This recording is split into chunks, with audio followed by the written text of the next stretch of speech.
introduce our first two speakers. We have, first of all, Mikayla Dent, who is the owner of a fabulous boutique here in Charleston called Ooh La Lucy. It's really beautiful. If you haven't been there, I would encourage you to stop by. Immediately following Mikayla, we will hear from our 2022 State Teacher of the Year, Brian Casto. Brian teaches West Virginia history in Cabell County. So we're so thrilled to have both of those. And without further ado, please join me in welcoming Mikayla.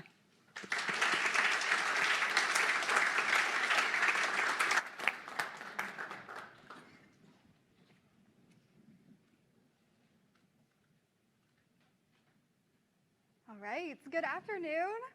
Can we start out by giving a round of applause to the Education Alliance and all of the incredible women and men in this room right now.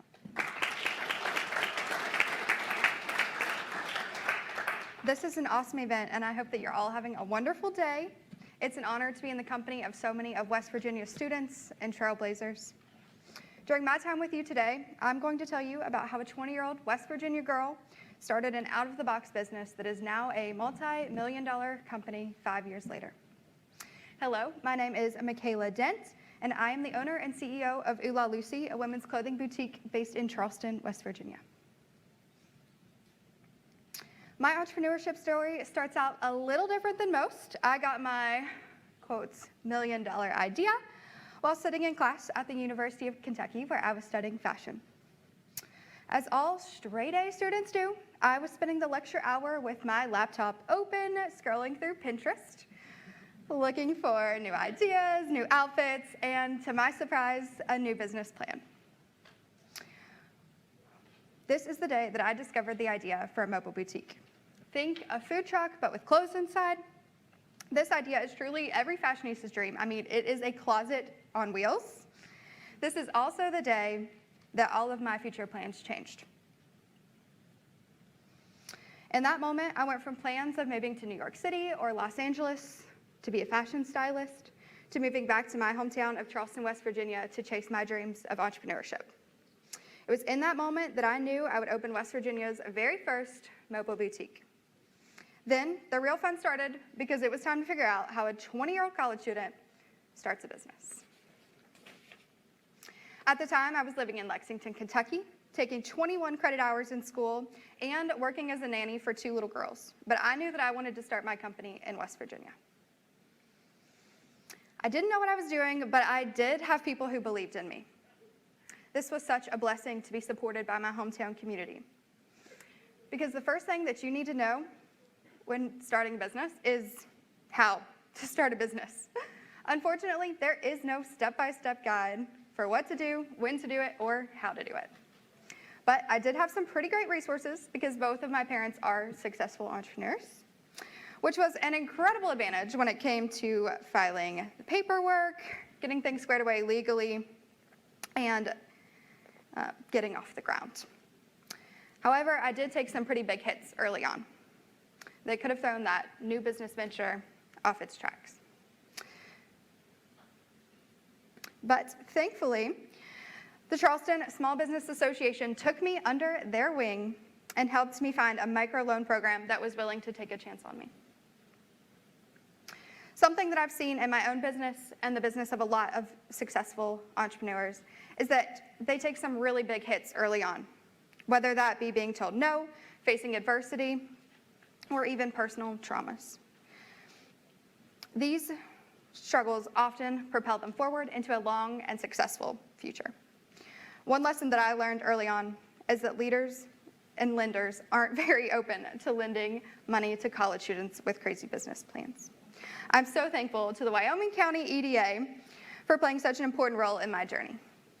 But my second roadblock came when I told my college professors that I needed this new business to count as my summer internship, the internship that was required for my graduation.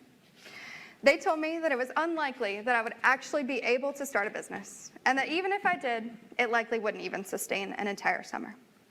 This news nearly stopped me from opening, but I pushed forward, jumped through some hoops, and refused to give up until I convinced my professors that this was more than an internship. In case you were wondering, I successfully completed my summer internship at a company called Ula Lucy, which in the past 5 years has grown to include a mobile boutique, 3 brick and mortar locations, an online store, and a mobile app. So here's just a little bit to kind of show you our branding and who we are. I can't quite see the screen. There we go. So a little bit of who we are. That's our mobile boutique in the corner, our brick and mortar, some of our behind the scenes mixed in. And that crazy idea I was telling you about, here is the beginnings of our mobile boutique. It was a little rough looking, right? Cape Cod chip truck to start with. And we turned it into what it is today, which is the Ula Lucy Mobile Boutique. So with the startup behind me and the truck built out complete, it was time to hit the streets and start growing the business. It was time to show our community just how special Ula Lucy is. We had opening day planned and events on the calendar. I figured things would get a little easier from here. Well, cue the laughs, because we all know that nothing about business is ever easy. The secret to entrepreneurship is it never gets easier. You just have to get better. We hit the ground running and soon faced some of our earliest setbacks, which included issues with parking, pushback from some city leaders, and a trademark lawsuit. Being the first to do anything often comes with learning curves, not only for you, but for those around you. A lot of people didn't understand such a modern business model like mine. I want you to know that you don't have to be understood for your idea to be successful.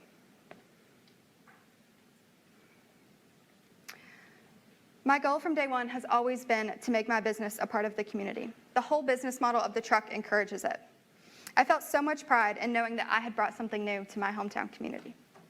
When I moved back to West Virginia after graduation, I didn't just want to own a business. I was looking for a place to make my home, and I found exactly that in Charleston, West Virginia. Just weeks after opening and receiving several press articles, I had my first pinch me moment.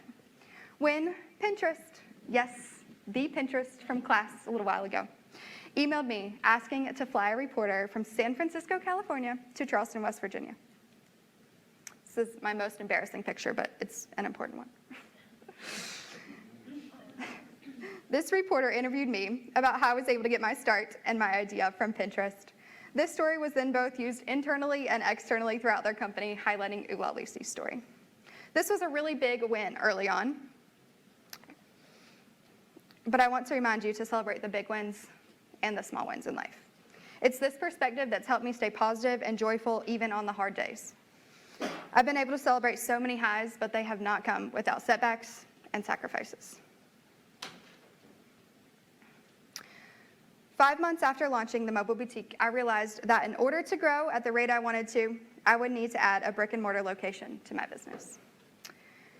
And just like that, within a week's time, I walked past my dream storefront with a for lease sign on the building in the Bridge Road Shops area of Charleston, West Virginia.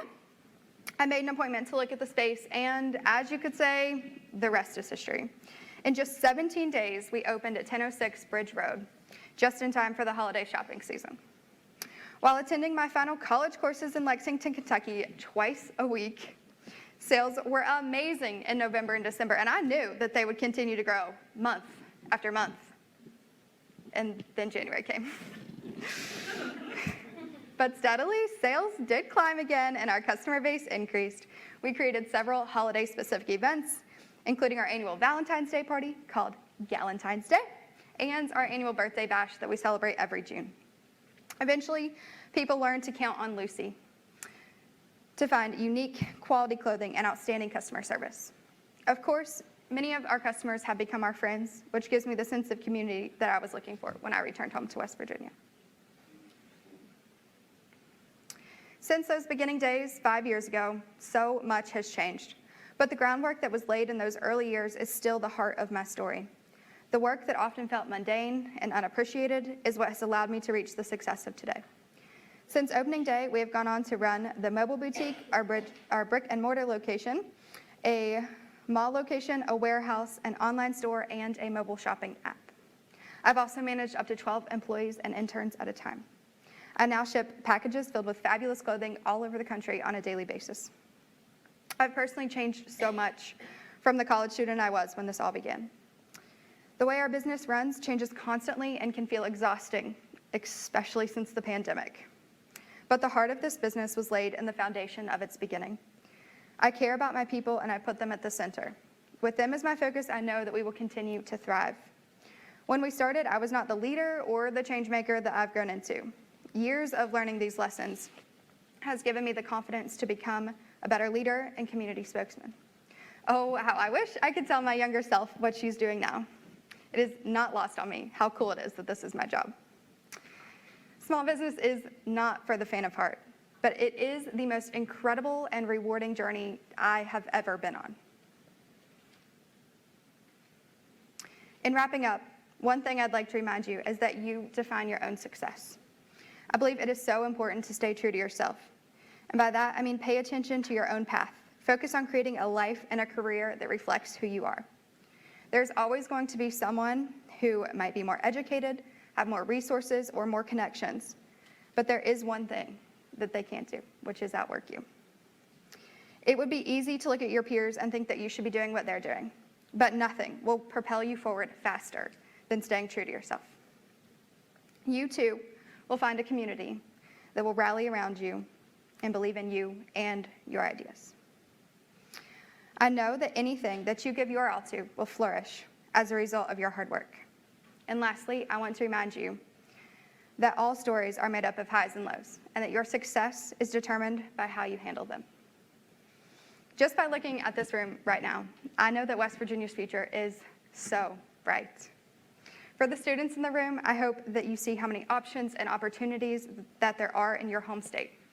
And professionals, when you see a young person eager for opportunity, I hope that you help guide them. Thank you for your time today. It has been an honor to be in the room with all of you.